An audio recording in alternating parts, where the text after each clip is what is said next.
क्या किसी शख्स के मुंह में दो ज़ुबानें हो सकती हैं? अगर आपको लगता है नहीं हो सकती, तो फिर आप रूलिंग एलीट की तरफ गौर से देख लें, इनकी बातों को सुनें, आपको खुद ही समझ में आ जाएगा कि बिल्कुल किसी शख्स के मुंह में दो ज़ुबानें हो सकती हैं। एक तरफ तो हुकूमत के कुछ जुगादरी हमें सुबह शाम ये बता रहे हैं कि वो पीटीआई को उखाड़ फेंकेंगे, पीटीआई के साथ चार लोग हैं और पीटीआई वाले उनका कुछ नहीं बिगाड़ सकते, और आधे इनकलाबी गिरफ्तार हो गए हैं, आधे इनकलाबी डर के भाग गए हैं और पूरे शहरों में कोई इनकलाबी नज़र नहीं आ रहा। पूरे मुल्क के जो मामूलात हैं वो रूटीन के मुताबिक चल रहे हैं। और दूसरी तरफ यही जुगादरी, यानी ये नहीं कि आधे यूं कर रहे हैं और आधे यूं, बल्कि यही जुगादरी पीटीआई के साथ मज़ाकरात में भी एंगेज्ड हैं। मोहसिन नकवी साहब इसकी एक ज़िंदा मिसाल हैं, जो एक जानिब पाकिस्तान तहरीक इंसाफ के लीडरों के साथ सुबह दोपहर शाम मज़ाकरात में मसरूफ़ हैं, बार बार उन्हें टेलीफोन कर रहे हैं, कभी बैरिस्टर गौहर को तो कभी बैरिस्टर सैफ को इमरान खान से मिलवाया जा रहा है। ज़ाहिर है अडयाला जेल के दरवाजे खोलने की चाबी भी वज़ीर दाखिला के पास है, और बैरिस्टर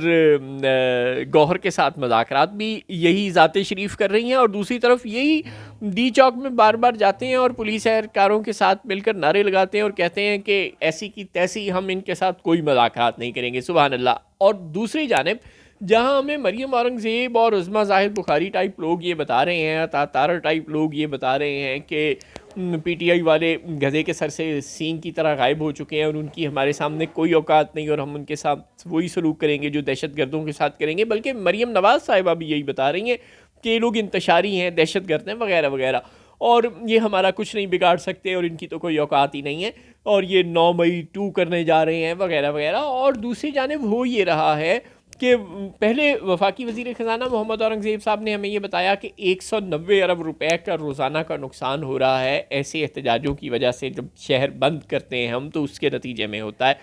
और अब पेट्रोलियम मसनूआत की किल्लत का खदशा ज़ाहिर किया जा रहा है पेट्रोलियम डीलर्स एसोसिएशन की जानिब से कि पंजाब में और इस्लामाबाद में और खैबर पख्तूनख्वा में पेट्रोलियम मसनूआत की किल्लत हो सकती है। ज़ाहिर है श्रीनगर हाईवे जब बंद है मुकम्मल तौर पर तो पेट्रोलियम मसनूआत की किल्लत तो हो सकती है। अब रास्ते बंद हुकूमत ने खुद कंटेनर लगा के किए हुए हैं, अगर वो लाहौर से इस्लामाबाद की मोटरवे को और दीगर शाहराहों को खोल देते हैं, मुकम्मल तौर पर बिला तातुल ट्रैफिक को आने जाने देते हैं, तो नतीजा ये कि पाकिस्तान तहरीक इंसाफ के श्रीनगर हाईवे पर मौजूद कारकुनान को मज़ीद कुमक मिल जाएगी। और अगर वो ऐसा नहीं करते तो फिर उसका नतीजा ये होगा कि पेट्रोलियम मसनूआत की किल्लत पैदा हो जाएगी, जिससे ज़ाहिर है मज़ीद मामूलाती ज़िंदगी मुअत्तल हो जाएंगे। फोर्सेस को भी रोज़ाना पेट्रोल चाहिए होता है, सरकारी माल को भी रोज़ाना पेट्रोल चाहिए होता है, और दीगर जो कारोबारी हजरात हैं जो दीगर अशिया को ट्रांसपोर्ट करते हैं, चाहे वो दूध हो, चाहे वो सब्ज़ियाँ हो या कुछ भी हो, हर इंसान को मूव करने के लिए, रोज़गार कमाने के लिए, ज़िंदगी के पहिए को चलता रखने के लिए पेट्रोल की ज़रूरत है, और उसकी किल्लत पैदा हो सकती है, उसमें कमी हो सकती है अगर ये एहतजाज और ये मुजाहिरीन ज़्यादा अरसे तक इस्लामाबाद में मौजूद रहते हैं। यूँ जहाँ हुकूमत के जुगादरियों को के कसमल भी निकले पड़े हैं और वो शदीद परेशान भी हैं कि किस तरह इस एहतजाज को जल्दी जल्दी वाइंड अप करवाया जाए, और दूसरी जानिब पाकिस्तान तहरीक इंसाफ वाले इस बार शायद लंबे अरसे की प्लानिंग करके आए हैं, उनकी तादाद भी ज़्यादा है और वो बड़े पुरसुकून हैं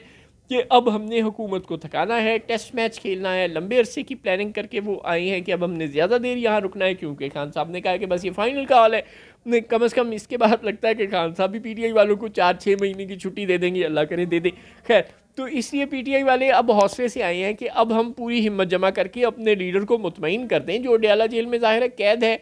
और उनके लिए कैद है, वो अपनी लड़ाई नहीं लड़ रहा, इसमें कोई शक नहीं। अगर वो अपनी लड़ाई लड़ रहा होता तो उसको तो आप बार बार ऑफर कर रहे हैं कि वो लंदन भाग जाए, लेकिन वो नवाज शरीफ की पैरवी करने पर चलना तैयार नहीं, वो लंदन भागने पर तैयार नहीं है। और यही आपका सबसे बड़ा अलमिया बना हुआ है कि आप उसे बार बार ऑफ़र कर रहे हैं कि हम आपको वीआईपी जहाज़ में बिठा कर लंदन फ़रार करवा देते हैं, सऊदी अरब पहुंचा देते हैं, यूएई पहुंचा देते हैं, जहां आप कहीं भेज देते हैं, लेकिन वो जाने के लिए तैयार नहीं। यही आपकी सबसे बड़ी दर्दसरी है कि नवाज शरीफ को जब आप बाहर भेजने की ऑफ़र करते थे तो वो झट तैयार हो जाता था, और इमरान खान जाने पर तैयार नहीं है। यूँ आपकी